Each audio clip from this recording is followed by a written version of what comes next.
Hey there, guys, and welcome to a very, very special podcast, a meeting of two worlds. This is a dual episode of the VIVE cast with myself, Ty Arnett, owner and CEO of VIVE, and Raise the Bar Radio with Stuart Cunningham, absolute legend, owner of Valor Fitness, Nutrition and Mind, and co-host of the always entertaining Raise the Bar Radio. What's going on, Stu? Not much, mate. I'm excited to just hang out with you for a while on a Friday and have a chat about all kinds of stuff. It's always good to talk to you. How you been? I've been good, buddy. I've been really good. It's been how long since we did a podcast together? It's been a little bit over a year, I think. Yeah, I think we had you on, actually, it would be longer than a year. I think it was around May or June we had you on last year.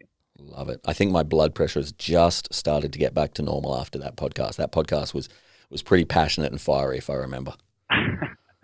Yeah, we went deep on all the favourite VIVE topics. So, yeah, we saw some fire. I love it, man. And how have you been? Big changes in the works. Yeah, we've been great since then. Yeah, we've the podcast has, stepped up next level, where this will be roughly around episode 70 or 71, which is exciting. But for me in the gym, we've rebranded. We've dropped the name CrossFit from CrossFit Cranbourne, and we're now Valor Fitness, Nutrition and Mind, and that sort of just happened over the last few 3-4 months, I suppose. And it's been a really fun journey. This whole probably 6 months has sort of led up to this kind of change and evolution in the gym and what we do. And I know I had a couple of conversations with you when I was thinking about pulling the trigger on it. And it's been an exciting time. Absolutely, man. Absolutely. And, what I really appreciate about our conversations, and to be honest, a lot of the conversations that I've had lately is, there's always the conversation's always floating about, do I remain affiliated? Do I not remain affiliated? And a lot of those conversations really piss me off because the affiliation isn't the problem. The problem is actually the, externalizing the owner's problems and the owner's looking for someone to blame, which was refreshing talking to you because that wasn't the reason. It was purely just, direction based. It was about being honest to who you are and what you believe and who you, the team and the boxers has kind of evolved into over the years. Yeah, 100%. That's what it's about. Yeah, I think when I was younger, I was probably, as a kid, I would be someone to blame. I'd blame others for my mistakes or problems, and I'd be very quick to do that. But now I'm maturing. Now I'm 30. I look to myself first. So when it comes to my decision to change, it was absolutely no ill towards CrossFit. We're still affiliated at the moment, and we don't know what we'll do, if we will drop it or not. It's not until December. But it was more just the direction of where we're going and who we are and who we want to be perceived as, in my opinion, and probably the local opinion of what CrossFit is very much constantly varied functional movement performed at high intensity. And that's kind of it in a nutshell, whereas we've kind of born off into the deeper areas, especially in terms of our own take on nutrition, and then even more so our own take on mind and mindset and how much that has an influence over your fitness results. And we sort of figure that it's great that you can do constantly varied functional movements, but if you're not paying attention to those other two areas, then you're probably still not going to get that success that you're after. And so we've sort of taken this dive down that direction, and it's been a lot of fun, and our members have resonated with it very quickly. I kind of probably took a lesson from you and made a big video, very passionate video, and gave it to my members, and they got to watch and listen and see all my kind of passion and emotion for it come out about why I wanted to do this and what it's all about, and they sort of soon realised that we've probably been Valor for a lot longer than we have been, with it, up on Facebook and up on the wall. So it's exciting to have total control of my own destiny, and it was something we had a podcast episode 50. We caught up with Jason Khalipa, which was very fortunate to do, and he talked about the same thing about the reason he moved to NC Fit was he wanted to have control of his own business and didn't want to have someone have control over him and what he was doing in any aspect, and that was his main reasoning for doing his own thing. Love it. I couldn't agree more, man. It's we obviously made a rebranding decision late last year that we executed on at the start of this year, and a lot of people kind of, questioned why we moved away from being the brand affiliate solution. And there was no negativity towards the name affiliate solution, our heritage, or even, the word affiliate and the association that has. The best way I could describe it, it took me a long time to try and kind of, quantify it, I guess, simply so that people could understand how I felt. But the name affiliate solution, it just felt like an old T-shirt that was really comfy, but just didn't fit anymore. And I kept wearing it longer than I should have. It wasn't who we were anymore. It was maybe a skater tee from when I was a kid, but now I'm a grown-up professional, and it just didn't really represent. Even though it was comfortable and it was familiar, it just wasn't honest to who we were anymore. Yeah, I remember you said that to me on the phone, the same sort of thing, and I resonated with that totally. And I think, myself, from when I got into CrossFit, loved it, but still had that very, young, sporty kind of view and approach to it. But the people that we're serving are not particularly those people. There's a small handful of that, but most of the people we serve are your families and your mums and your dads and your daily sort of people. And I think that sort of branding and vision and view that I used to carry didn't really relate to the new vision and view and the demographic of the people that we had, that we have now. So, the people we have now are people that are struggling with mindset and mental health, or, and that's the reason that they might be overweight, or that's the reason that they're not active anymore, and all those sorts of things. So a lot of the things I talk about, or the podcast episodes we have, or the blogs that I write, always end up relating to that sort of topic.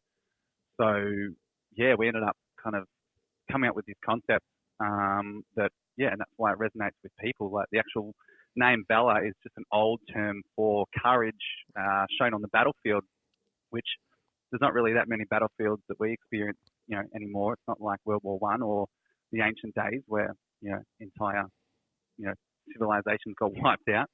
But, in today's modern world, valor needs to be shown, or courage needs to be shown, in the areas of fitness and nutrition and our mind, because they're kind of the three areas that are absolutely crushing our people today with modern day diseases, obesity, anxiety, depression, suicide, all that sort of stuff. So the whole meaning behind Valor is to find courage, or to help people find courage in those areas, and grow and develop into, better versions of themselves through that. 100%. You're exactly right. Once upon a time, valor and courage, it was kind of an easy thing to spot because the stakes were so much higher. It's easy on a battlefield to see someone show courage because it's a standout action, whereas I think today is, it's more about the constant ongoing little expressions of courage. It's whether it's having the courage to put your hand up and say, I need help, or having the courage to express an unpopular decision, or, I think day to day, there's very few things that most of us need to do that's going to make the news because of our courage. We're not going to get a medal pinned to our chest, but there's a lot of little things that, because they're little, we kind of wipe them out. But, they add up to you feeling, whether it's the fitness, nutrition, or especially the mind, which is what we're kind of talking about today.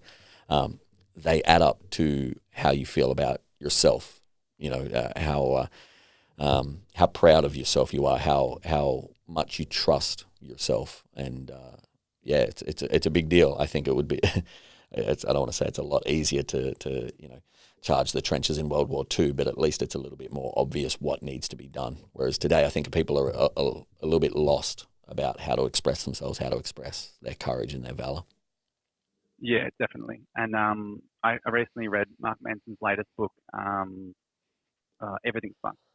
And He talks about how, I actually enjoyed it more than Subtle Art, probably because it goes a bit deeper on some stuff. But he talks about how as things get better, it doesn't mean that all your problems go away. So back in the day, during the war, that was the problem. So any minuscule problem that we have now was probably pretty irrelevant because we were facing, our country being taken captive. Whereas in today's world, we don't face those things, but it doesn't mean that problems disappear. So our problems become different, or smaller problems, or bigger problems, but, they're just different problems. So we shouldn't judge them on what they are and say, well, back in the old days, we were getting killed by saber-toothed tigers, or our country was getting taken over, but now it's, because things are so good, it doesn't mean that worry disappears, and it doesn't mean that fear disappears. It means, you probably got more to fear because you're like, fuck, I've got it so good. maybe I have more to lose now. So I thought it was a really interesting thing that he talked about there, and it's very incomparable, but it's very relevant as well. That no matter how good you have things, there are things that are going to cause us worry. Probably a bit of our survival background, I guess.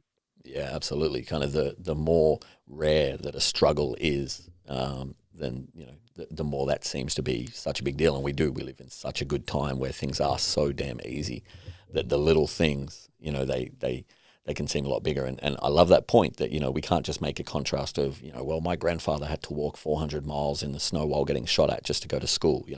It doesn't matter. Our struggles today are our struggles today, and the first world problems like your phone being on 2% and the charges all the way upstairs. Maybe that's not quite as far as a struggle can go. But yeah, absolutely, man. I agree. Well, yeah, the big sorry, reason. briefly before Please you go. Sorry. Go on. Tell the world. Go, mate. Okay. The reason that we wanted to catch up today, more than anything, is to, I guess, expand on what we're talking about and dive a little bit deeper, and talk about mental health, right? And last week we did a podcast that was actually way more well received than I expected it to be. I thought people were going to fob it off. Vakey and I talked about mindset, and people actually listened and people enjoyed, and we got a lot of messages about that. And I think mindset is taking, a healthy kind of mental position and sharpening it a little bit. But today, what I think we want to talk about is looking at an unhealthy mental mindset. When the chips are down and you're in a shitty place. And I think there's a lot of angles to hit this on, but it was kind of triggered by someone, in our community, in our personal VIVE community, putting their hand up and saying, look, I'm in a bad place. I'm in a really dark place, suffering depression, and I just don't know what to do. And I was surprised, really, that how many people put their hand up and put their hand out and said, this is how I deal with it. You're not alone. That was the big thing, was you're not alone. We're all going through it. And I guess I just want to kick off by discussing how new that is. I grew up in country New South Wales in a very, lower middle class family. And, I don't think I got a hug from another man until I was in my mid-20s. If when I grew up, if as a boy you had a cry, you were smacked around the back of the head and told to harden up. And the idea of anyone, let alone especially a man, kind of putting their hand up and saying, look, I need help, was unthinkable. That was a sure sign of weakness. And obviously that was a horrible thing. A lot of people just kind of swallowed their pride and tried to deal with it, usually unsuccessfully. And so, firstly, I just want to put out there how grateful I am that we're even having this conversation. That in 2019, that there isn't a stigma around. I think people talk a lot about, we need to get rid of the stigma around mental health. I think we did that. I think in 5 or 10 very short years, it's a fairly normal discussion to have, regardless of kind of gender or social background. And so, I'm interested to know kind of your experience with that. Like, would we have been having this conversation, 15 years ago? Yeah, I don't think so. I think the growth of, or the increased communication across the globe helped with that through social media and all of that. So we're hearing more voices and more opinions about things. So so these days you hear more people speak up and say, I'm struggling, or this is a bit shit. And I could probably put it into better perspective as to when, from my experience, when I was running my gym the first couple of years, it was just me doing it, and I didn't know who else was going through similar things or not. So, you can look at what people, what they put up on their socials or their website, and everyone looks like they're killing it. So there's that fear that, you're the only one that's struggling. And then it took until I went to your first seminar where I realized everyone else is going through the same thing. And then it was, it was okay to talk about it and it was fine. So I feel like, 15 years ago, there was less avenues of communication. So we're probably at a point where we're like, is it fine to talk about it? Maybe it is. Maybe it's not. I don't know. And then, probably maybe one positive to social media coming out is it's helped that. It's probably caused a lot of issues at the same time, but in some way it's at least opened more streams of communication around how we're all feeling. 100%. Yeah, it's the realize that, there was only a taboo about it because you were the exception. It was because of the lack of that ability to communicate and express yourself that, you felt you maybe were the one in a million who had depression. And now people are I think I used to get kind of annoyed at it, to be honest, maybe 5 or 10 years ago when I was a little bit less open-minded about it, that, it felt like everybody was putting their hand up and saying, oh, I have depression, I have depression. And it took me a few years to realize that I think we've just kind of evolved to understand that, maybe depression is a little bit like happiness or loneliness or gratitude. Maybe that's just another part of the spectrum of human experience that we all feel to differing levels. And a lot of us will experience it, if we're really lucky, to such a mild level that we'll never put a label on it. We'll never use the D word, so to speak. But it just, no one's life goes through completely, harmless, and no one comes out of this, without a few scratches and bumps. And so, I just, I was thinking that before we caught up today is, how crazy it is and great it is that we're even having this discussion to start with, because, that definitely wasn't the culture that I was brought up in. No, definitely not. Like I'm 30 now, so I was quite young during the 90s, and even then, it wasn't, it was still, brush it off, get up, pick yourself up, get on with it. You're a man, Probably, you'd be right. The last 10, 15 years where it started to become a real thing, and I like what you said about, being able to hug another man. Like I hug my bros at the gym every day now. That's every just normal. Day. Yeah, absolutely, man. It's a beautiful thing. It's awesome. I'm so grateful, and it makes me look back to kind of, and I know there's a lot of box owners that maybe are still in their 20s that maybe just don't, thankfully haven't experienced that kind of stigma and that mentality towards whether it's whether we're talking about mental illness or whether we're talking about male expression and what masculinity truly is.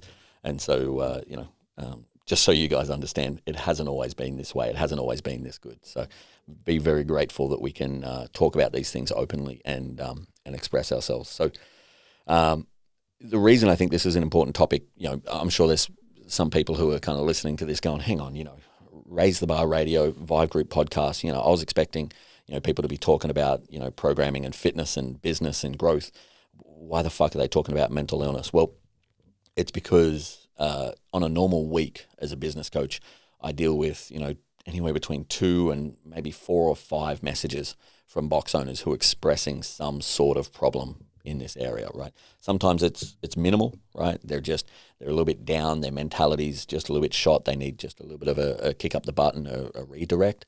And then sometimes it's serious. I've dealt with box owners who've had clinical depression to the point where they've been not institutionalized but hospitalized, suicidal thoughts, all of this stuff. And so I wanted to put it out there because we're dealing with a group of people who are A-types, who are go-getters, who are grinders, who are happy to just push through and pretend that they're bulletproof. That's generally kind of the community that we're in. And so if we can just put it out, at the start of this podcast, before we talk about, some of the ways to work on it and work around it, that it is normal, even within our community of big, bad, scary, go-getters, it's very, very normal. Yeah. So again, like Stu was saying, if you are feeling this way, please don't feel like, oh, well, I'm the exception to the rule. Look at all the other CrossFit box owners out there. They're killing it. Look at what they're putting on Facebook. Look at the life they're living on Instagram. They're absolutely crushing it. I'm the exception, and therefore there's something specifically wrong with me. Yeah. And I'll put my hand up right now. My first few years was definitely that A-type. I'm good. I'll push through. I'll keep doing stuff. I'll work all, into the night. I'll work into the morning. I'll work on the weekends. I'll bust my ass to try pay bills and do all that sort of stuff and experience loneliness and worry and all that. And that was me. I'm on a better side now, but there's still, it still pops up here and there. But I'll definitely put my hand up now and say I'm one of those people that's experienced that as a gym owner at some point. 100%. And now you've gone from that to you'd almost be due to applying for Indonesian citizenship. The amount of time you're spending in Bali these days, mate. Yeah, pretty much. And again, you know what? The gym actually almost runs better without me. I said that to my staff. I was like, you guys are killing it. I don't think you ever need me to come home. And my head coach Shannon said, "Oh, I don't know about that. I like you being around." But yeah, no, it's at a stage where it can run pretty good without me there. Absolutely. Look, that if we accept that running a box is a relatively simple affair, and it is, and that's kind of something we're going to expand on a little bit more when we talk about preventing this kind of this direction of anxiety and depression and despair. If we accept that it's relatively simple, then at a certain point, not only does the owner become redundant if you build it properly, but the owner, you're almost in there poking things that don't need to be poked. The owner wants to feel like I'm putting in my hours. I'm contributing when the box and the team and the members are they're already getting exactly what they want, right? They're getting the minimum required dose. You going in there and adding in more is either going to do nothing or start to have an adverse effect. Like there's a minimum required dose for vitamin C. Taking more than that minimum required dose is either going to do absolutely nothing or give you the runs. It's not going to make things better. And so, yeah, man, your box can definitely run better when you're not around. So, look, I think it's important before we start kind of preaching and talking about some ways that people can, box owners and coaches even, can kind of deal with these problems. Maybe we just share, kind of some of our experience because, like you said, we're not immune to it. We've all been through it. And so people can see that, regardless of how successful or unsuccessful or, manly or not or whatever bullshit label you want to put on it, we've all been through this stuff, Yep. All right. I'll kick it off. So, like I've sort of briefly said, my first few years running the box, I just dove in head first. Absolutely no idea what I was doing. Just went for it. Just blind confidence or male pride. I don't know, or something like that. But it was great. Had a lot of fun. I don't want to talk down the good sides to running a box and the excitement of those first few years, but I totally burnt myself the fuck out. It would have been maybe towards the end of my third year when I went to your seminar, and it was something, as soon as I started it, I was like, fuck, you should have done that before you opened. But I was actually at that point of burnout when I came to see you. I was actually burnt out during that seminar for sure. And it was almost my kind of like saving grace. It's what helped me turn everything around. So I'd sort of been that typical, try to do everything, run the classes, program the classes, clean the gym, have conversations with people about their problems and their wins and their goals and things, order stuff, create stuff, build stuff, promote stuff.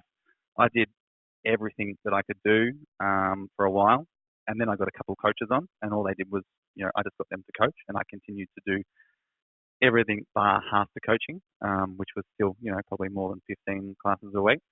So they obviously just, you can't, it's, like those analogies we use, just spinning plates, eventually those plates are gonna drop here and there. So, everything runs okay, but nothing runs great. You're kind of a master of nothing.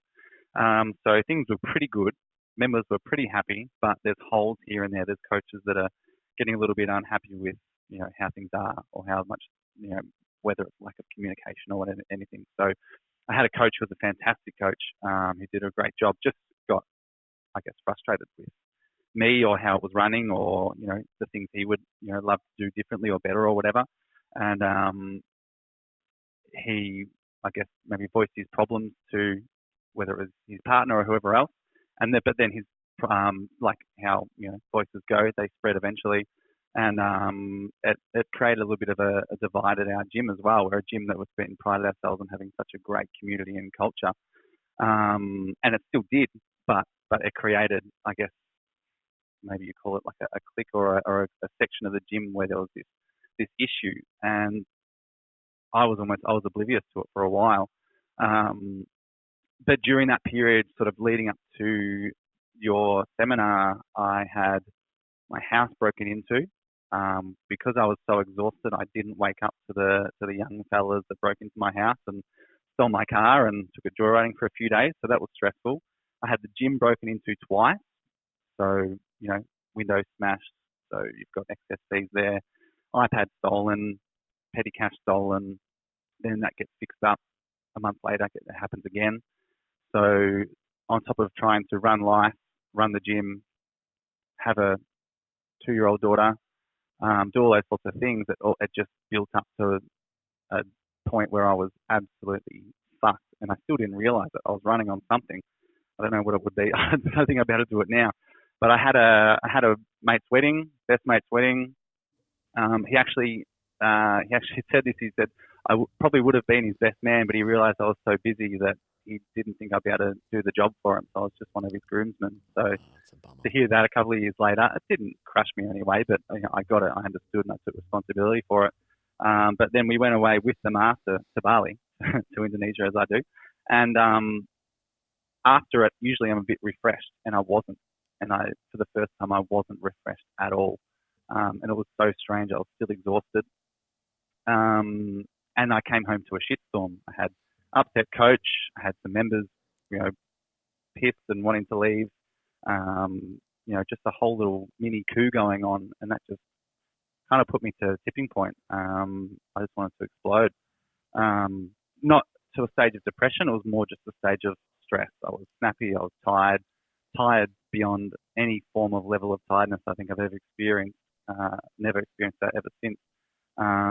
But still working through and finding a way to try manage it and juggle it and get it done. And then eventually your seminar came, and I was still in a borrowed rent-a-car because my car had been recovered from it being nicked, but it was trashed, it was totaled. So I remember being in that rent-a-car, I remember being exhausted and then sitting down, and then probably totally getting schooled by you on how a gym could probably run a little bit better. But I loved it. I needed to be told that. And from that point on, it's been a few years now, but it's been sort of step by step. It's got better and better. I've made better decisions. I've managed my staff a lot better. The community in our gym absolutely thrives. So I've learnt from all those mistakes over the 3 years. So I probably wouldn't, do it all again. I want it to be done differently because I've grown so much. But I'm sure that story is probably not too different or too far distant from a lot of other gym owner stories. Absolutely.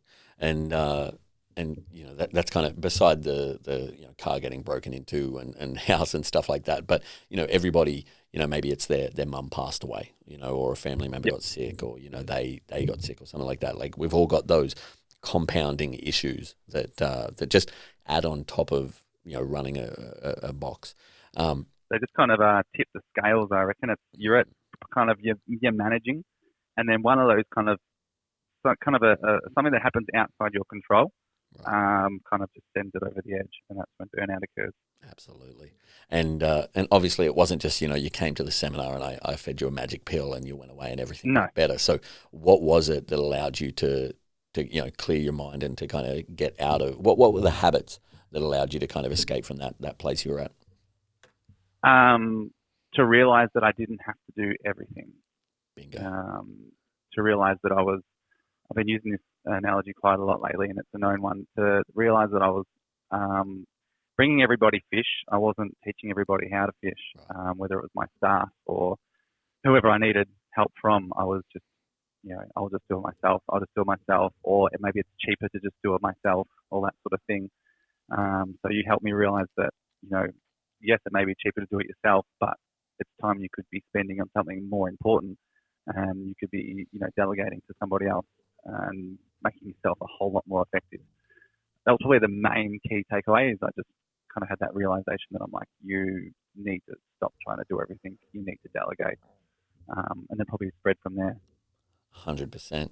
It's people. They have such a short-term view on cost, and well, if you want something done right, do it yourself. No, well, if you want something done right, find the right people, give them the right systems, and then trust them to do it properly, and then adjust as you go. But that second version doesn't fit as well on a bumper sticker, and so people just stick with the first version.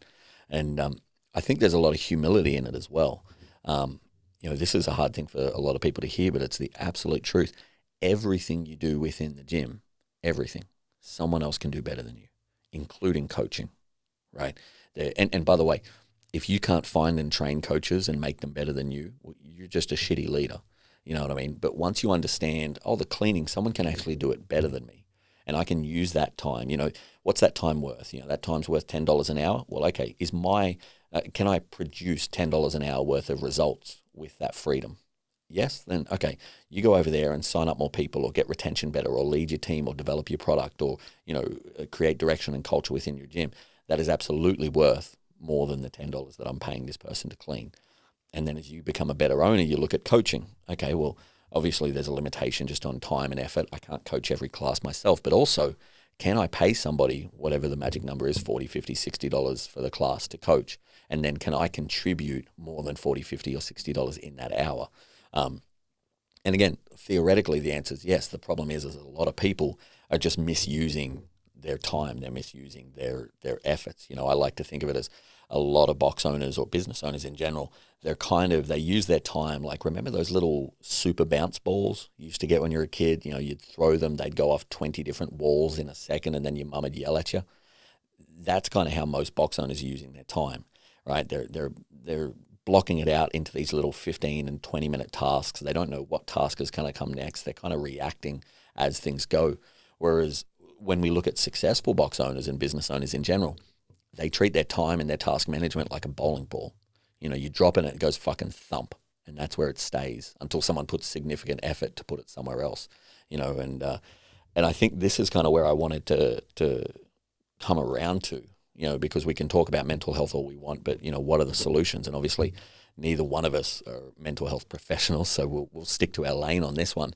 But a lot of the time, it can come down to just being overwhelmed, right? And this is why I'm a little bit personally just cautious about dropping the D word, right? About saying depression, because my wife's last degree was in psychological sciences, and we discuss all the time. Is depression just when you get into this state, right? This kind of dark gray area, or is it something that can be physiologically managed, right? Is there certain markers in the brain that are clearly off? Like, is it a certifiable disease? And I don't want to open that can of worms, but let's just say when people get into a dark place, right? Quite often it's because of exactly what you said, and I'll share my example in a second. It's the same thing. It's splitting yourself between too many things, doing a poor job of them, overwhelming yourself with opportunity and workload and task, and doing busy work that isn't meaningful work. I think we can all agree that none of us are afraid of hard work, but when you're putting in a 13-hour day and you go home and you just feel like, well, what the fuck did I do today? I know I was there. I know I was doing things. I was typing and calling and talking the whole day. But what was the outcome? And I think that's the problem is we're not afraid of work, but work isn't the outcome. Meaningful work is the outcome. And for me, in terms of, if anyone's listening to this and they're looking for a solution, and we'll expand on it in a bit, but, switching your focus to understanding your role as a leader and your role as a business owner, and moving away from being that bouncy ball that bounces off a million different tasks a day and is busy but ineffective, and becoming more of a bowling ball and doing meaningful work, which results in meaning in life, right? You wake up and you realize you're waking up for something. You're not just waking up to send more emails. You're waking up to change people's lives, which you can do because you're putting in some deep work that actually produces a result. Yeah, totally. I think that's super important that, we occasionally don't realize what kind of impact we're having on people, and how fucking cool it is that we're changing so many lives through our fitness and our conversations and what we can teach and deliver to people. And while we're getting our heads running with, schedules and everything that needs to be done and money and all of that, you've got these people sending you messages of gratitude, or posting things, or representing your brand out on the street and things like that. And all of that's really, really fucking cool. And I think sometimes we don't stop and look at that and go, that's awesome. 100%. And I think, you've kind of hit on a really good point, which is we have to find this really hard balance, right? But it's an important balance, because without it, we can't kind of be happy with what we're doing, between simultaneously being grateful for the opportunity that we have to change lives, and at the same time not taking it too seriously. And I think that's a big problem that a lot of people have is, this idea of urgency, right? We're not fighting wars. We're not saving lives. You know what I mean? Like, if you don't get back to that message that just came through at 9 p.m., no one's going to die at all, right? If you don't enter that hold that was submitted today until next Wednesday, no one's going to die. Nothing's going to happen. The front line isn't going to be overrun. And I think that, for me and for a lot of box owners that we've worked with, has been the big aha moment is to realize how lucky you are, and to have gratitude and kind of thank your lucky stars every day that we get to be able to do this. But at the same time, to also be really realistic about, what it is that we're doing. There's a great chapter in, I think you're familiar with the guys who wrote the book Rework, David Heinemeier Hansen and Jason Fried, yeah? Mm-hmm. So they've got a new book called It Doesn't Have to Be Crazy at Work. And it's all about exactly what we're talking about right now, right? If someone says, hey, how's work going? How's the gym going? And you answer, oh man, crazy. Well, why? Why would it be crazy? It's a gym. It's a place where we literally do the same type of workout every single day, multiple times. The days look exactly the same. The weeks look the same. The quarters, the months. It's once we work out how to do each one of those kind of periodical cycles, there's no reason for it to be crazy. What we should be saying when someone says how's work, we should be saying, boring but successful. Because smooth is the word, I reckon. What's that? It's going pretty smooth. Smooth. I love that, right? It's going smooth. Why wouldn't it be going smooth? Why should there be friction points in what we're doing? Anyway, in this new book that they've got, It Doesn't Have to Be Crazy at Work, they've got a great chapter on exactly what we're talking about here, where, a lot of tech companies do this, where, our mission is to change the world through blah, blah, blah, whatever our mission is to change the world through managing your hashtags on Instagram, right? Or some bullshit, right? The truth is, most of us aren't changing the world, not in any massive, solve the top 3 problems in the world type way. And that's okay. We don't need to be about changing the world. We don't need to put that pressure on ourselves that, oh man, if I don't reply to this email at 10 p.m. at night, then I won't change the world. We're changing individual people's lives, which is amazing, and we should be grateful. But we should also understand that it's a very slow process. It takes months and years for us to change people's lives. So it's okay for the business side of things and the pressure that we put on ourselves, and more importantly, the pressure that is adopted by our team. Because if we're running crazy, then obviously that gets passed down to our team, which is unfair on them. It's okay for that to be a little bit slow, and I love that word. I'm still on that word, smooth. Yeah, I think about this quite often. Like I know CrossFit gyms and most, I guess, your micro gyms. We preach hard on slow results and learning things bit by bit and generating habits or building habits, or at least we do. There's obviously the other side of the fitness industry that do the complete opposite and promise results in 6 weeks. Right. But gyms like ours, we want to teach people that we're building lifestyle change and habit change and things like that. Yet, as trainers or as box owners or gym owners, we sometimes do the complete opposite. We want it done now. We want to be quick. We want it to be ready. We want the cash now. We want to do all these things straight away. It's like, well, it's the same fucking thing. You've got members that are trying to lose weight and you want them to do it over a 1 year period. Same goes for your business. If you want your business to thrive, it's probably going to happen over a longer period. I don't know if it's because we look to some of those kind of businesses that pop out of nowhere and all of a sudden they're super successful and it happened because of this one viral video or whatever. But a lot of what we don't realize is behind that one viral video was probably 1,000 other videos and other forms of effort and work that kind of got that person to break. So whether it's that or whatever else, I just feel like, we occasionally aren't really practicing what we kind of preach to our members, but it all is very much the same thing. For sure. Yeah, that the curse of the 10-year overnight success, that people only see that last step that people made, for sure. Look, I think, a lot of it comes as well from inherently the drive that we have.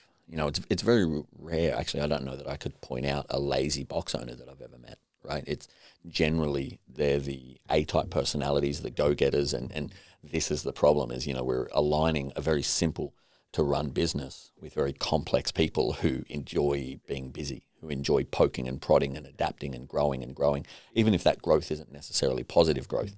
And you know, this is exactly where I ended up. And I talked a little bit about this in last week's podcast, but you know, a couple of months ago before I went to this last Europe seminar trip, you know, I was in a dark place. And I was in a dark place, honestly, you know, now that it's funny, with hindsight, you can look back on it and kind of see things that I wasn't willing to admit at the time. You know, realistically, it was about 6 months of leading up and just slowly getting worse and to the point where, you know, like you said, I was so incredibly tired. I'd come into work and I could only be in here for about 4 or 5 hours before I was just zapped, you know, just completely empty, had nothing else to give. And then on the flip side, no matter how tired I was, you know, I couldn't sleep. I had so much anxiety. I'd go to bed with anxiety about the next day, and that would stop me from sleeping. And eventually that turned into me having anxiety about going to sleep. So as the sun was going down, my brain would kind of go, oh shit, the sun's going down. That means you've got to go to bed soon. But going to bed is a stressful time. It's hard to go to sleep. You just lie there staring at the ceiling. And so now I have anxiety about the anxiety that I have about going to sleep. You know, it was funny, my amazing wife, you know, she kind of was pushing me to do something about it and go to the doctor and, you know, at minimum just get sleeping pills so I could get some rest and maybe that would kind of sharpen me up again. But being the idiot that I am, you know, the classic male nonsense, you know, going to the doctor was an admittance of failure. And so I refused. So she actually went to the doctor and told the doctor that she had all the symptoms of not sleeping and anxiety that I had, and got the doctor to prescribe her. I don't think she can get in trouble for this, right? Got the doctor to prescribe her the sleeping pills and calmative pills. And then she came home and basically jammed them in front of me and said, you know, take these. It wasn't a suggestion, needless to say. And so there was a period there where I couldn't sleep without sleeping pills. I was waking up with anxiety. I was going to bed with anxiety. I was coming into work. The smallest thing would happen, you know, and Vakey, who shares an office with me, kind of saw the best and worst of it, you know, where, you know, my computer would freeze up and that was it. You know, that I would be just completely defeated. I'd be sitting in the corner, just head in my hands, just, you know, why do I bother? This is all a waste of my time. You know, why did I even bother getting out of bed this morning? You know, like really, really fucking sad sack, feeling sorry for myself shit. And thankfully, you know, I finally kind of put my hand up to a few of my friends and, to be honest, mostly my team members on the VIVE group team. And that was the turning point, you know, putting my hand up saying, look, I've got a problem. I need help. I don't know what to do. And they were the ones who kind of pointed out to me exactly what we're saying about, you know, everything else is I was doing too much. I was doing a poor job of it because I was trying to spin too many plates at a time. And I take a lot of pride in the work I do. And the truth was, the work that I was doing just wasn't that good. You know, I can only put so much into each thing when I'm managing that many opportunities. And so the work wasn't good. The products weren't as good as they could be. They were good enough, but, you know, I knew what I expected of myself and I was falling short of that. And so it was just a spiral that kind of got worse and worse. So the solution was, and anyone who follows us closely will have seen that we went from offering something like, I don't know, 8 or 9 products and services a couple of months ago to now all we offer is private coaching. You know, that's what we do. That's what we're the best at when it comes to what means something to us, which is changing people's lives and through helping them grow their gym and build a lifestyle. That was the best way to do it. That was the one that helped us, you know, put our head on the pillow at night going, I did a good thing today. I did meaningful work. And, you know, we're working on something even bigger than that. But when that launches, that'll be the only thing we do as well. We'll stick to one thing. And again, this is kind of goes back to what you were saying about thinking you needed to take every opportunity and you needed to do everything yourself and, you know, not empowering and trusting your team. So, you know, for anyone listening, I think the important thing about Stu and I telling our stories is to understand, you know, Stu's a very successful box owner and I've done all right for myself over the years. This isn't just something that people who are unsuccessful or are losers and have a loser mentality suffer. This is something that we all go through. You know, try and find a billionaire or a successful business magnate who doesn't have a story about kind of going through this stuff. That's so interesting. I've got a bit to ask you from that because it's. Please. So I guess I'll set it up first, but you know, a lot of what happened with me back then, and the reason I probably didn't seek help as soon as I should have was probably a bit of that male pride, or the fact that I was a gym owner and a trainer who was kind of supposed to be the answer to all of my members' problems because they were coming to me with problems. So I was going to be the answer. So if I look like I don't know what the fuck I'm doing, what kind of person, what kind of trainer and that am I? Right. If I put it into, the perspective and the way that you're seen, you're a professional who helps box owners sort their shit out. So let me ask you, how did that all go through your head? Because you were obviously, your shit was not sorted, and the things that you preach weren't exactly going the way that you usually have them go away. It became a mess, and the lessons that you taught me all those years back were now the things that you were, failing at that period in time. So what kind of was going through your head, or what was sort of happening there, if you can try sort of paint a picture? Yeah. Sort of, I'm kind of leading to the direction of, I guess, whether it's pride or ego or something, but I imagine that you would have been beating yourself up in some way about the fact that, I'm supposed to be the guy that's helping businesses and I'm getting my ass kicked right now. Yeah, 100%, man. It was that kind of that fear of hypocrisy. It was that fear of putting out to the world. It's not like I'm exactly soft with my opinions and gentle about it. I'm the one standing up here, literally waving his arms, yelling at a camera every day, going, don't adjust to failure. And I was adjusting to failure every fucking day. I wasn't, I got cocky. I didn't think that I needed to market as much as I used to. So I stopped marketing my seminars as heavily, which meant that people stopped coming to the seminars as much. So instead of, pulling my pants up and marketing the seminars better, I convinced myself that it couldn't possibly be that. The solution is to drop the price of my seminar, which anyone who's known me for more than a hot minute knows that I'd slap a fucking box owner for doing something like that. Dropping your prices because people were coming less to your service. That's insane. We preach so much about mindset and mentality, and what I was doing was exactly the opposite. And the problem was this is why this mindset game is so fucking sneaky and so hard, because it wasn't like I consciously went, oh, this isn't working, I'll adjust to failure. Oh, this isn't happening, I'll externalize and blame someone else instead of taking responsibility. I wasn't making these decisions consciously aware that these decisions were poor decisions, right? And no one ever does, otherwise we wouldn't do it. But by the time I'd made these decisions and kind of stopped for some introspection to kind of, work out and diagnose what was going on, and then I realized, holy fuck, I've been doing that thing that I've been telling people for so long to never, ever, ever do. How do I deal with this now?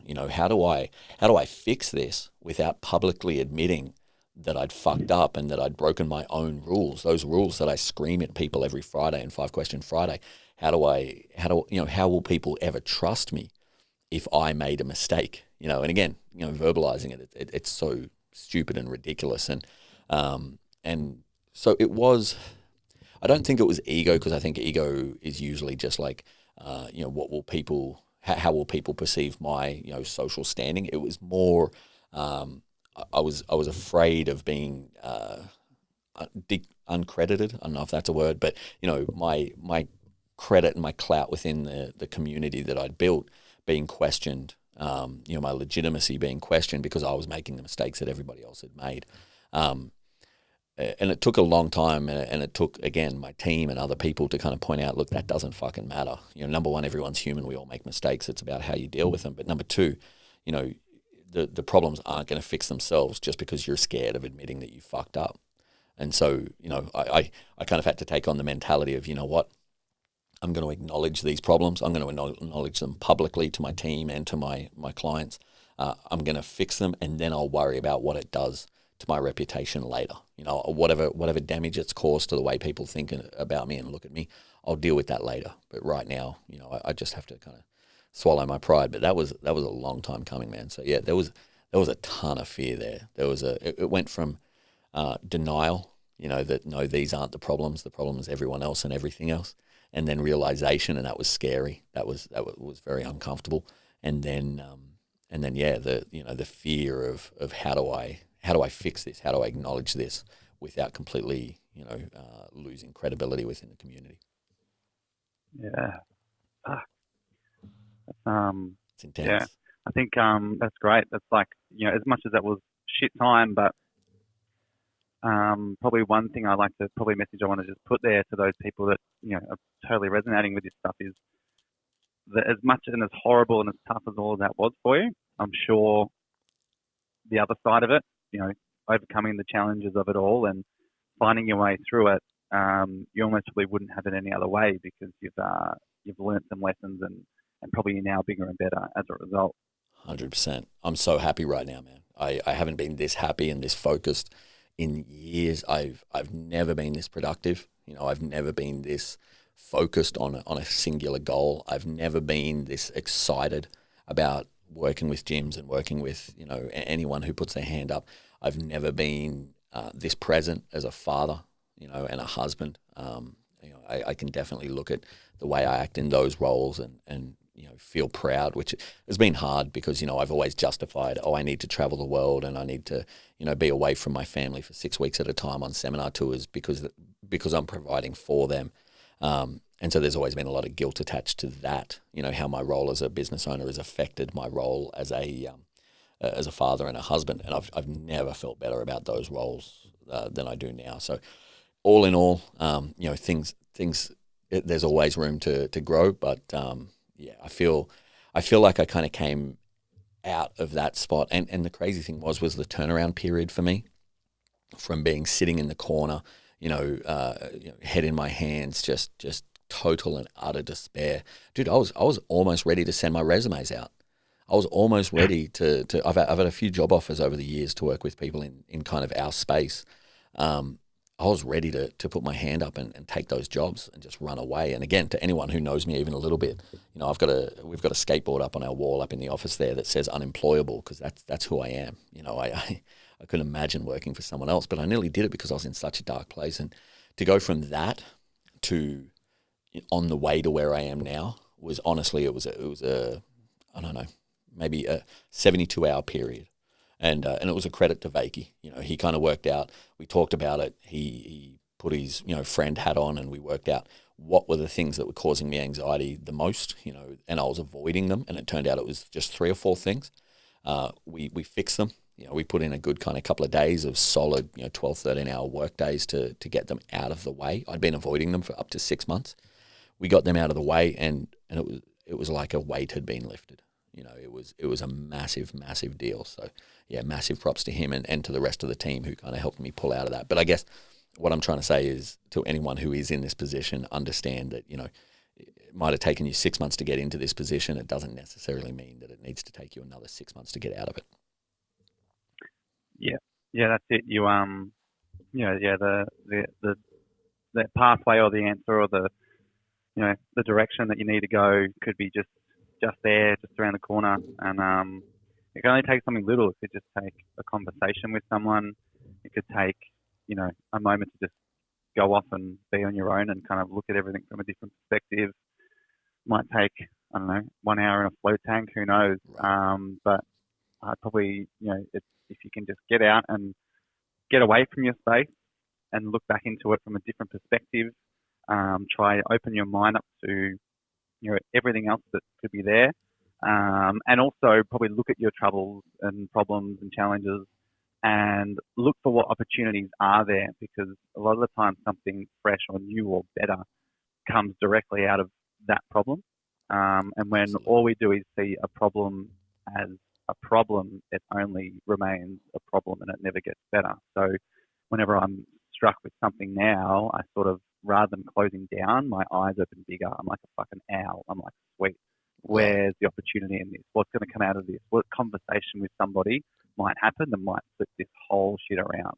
It might not, but if your eyes aren't open, you're going to miss it. And then you might miss out on something bigger and better outside the perspective of your little closed off mind if you keep it closed off.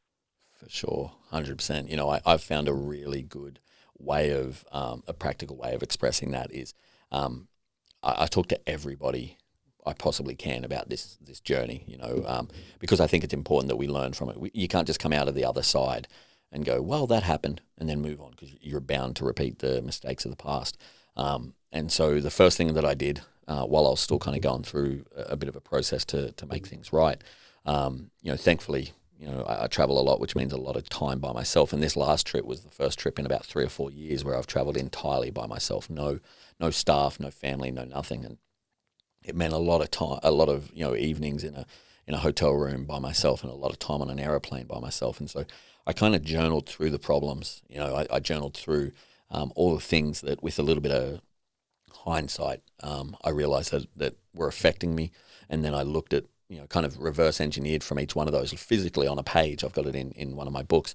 What actions and what behaviors and what self-limiting beliefs led me to that point. And then I talked about it a lot.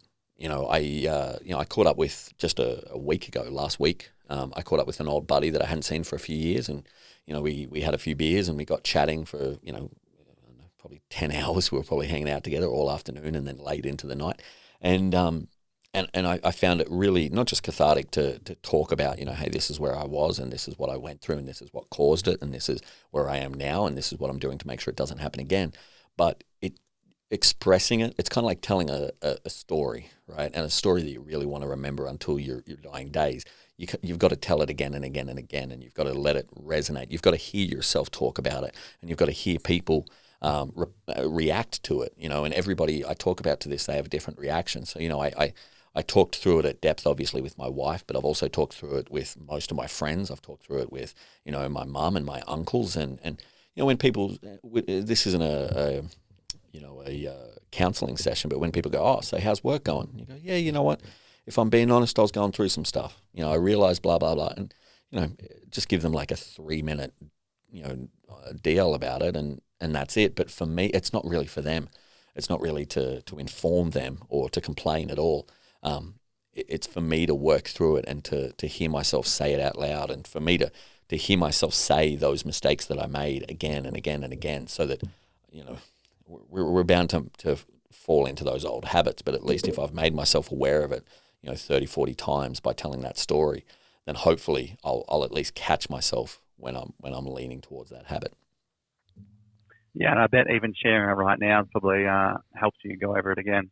For sure, yeah. And it's so crazy about, sharing it the first few times was uncomfortable, and I was insecure, and I was very, what will people think, and all that kind of stuff. And now it's it's almost like telling a story about a holiday I went on to. It's not at all scary. I'm not at all worried about what people think. But what I am excited, if I'm telling a great story about going to the south of France, I'm excited that the person I'm telling might also want to visit. And it's the same thing with this. I'm excited that the fact that somebody listening to this at home might kind of have a realization moment and a little bit of a light bulb, like the fact that if I can go through all of that, shitty suffering, and the outcome is that I'm better for it, awesome. But if I can go through that and the outcome is that, the people that I get to touch every day are also better for it, then it's been a net positive to the world. You know what I mean? It's been more than worth it. Yeah, and that's just, I guess it's all about that fear of first sharing your vulnerability. It's fucking terrifying. You're going to share this story and everyone's going to be like, oh, you're a fucking deadbeat idiot. Yeah, right. But then once you share it and everyone's like, dude, that's an amazing story. Like, that's helped me so much, or, here's where I can help. Then, you then do realize that by being open and vulnerable with, these problems, you can, not only help yourself, but help others. And it becomes far easier to tell the story. I did the same. I've told my story of burnout. I've written about my story of burnout. And I probably talk about it in greater depth and disclose more information every time, because I realize, it's okay to talk about that. You fucked up, but that's fine. You also did some great things at the same time and learned some lessons, and here are where you are now because of it. And maybe you didn't share those stories or talk them out with somebody or a counsellor you might not be where you are now. Yeah, 100%. And I think also that's one of those things,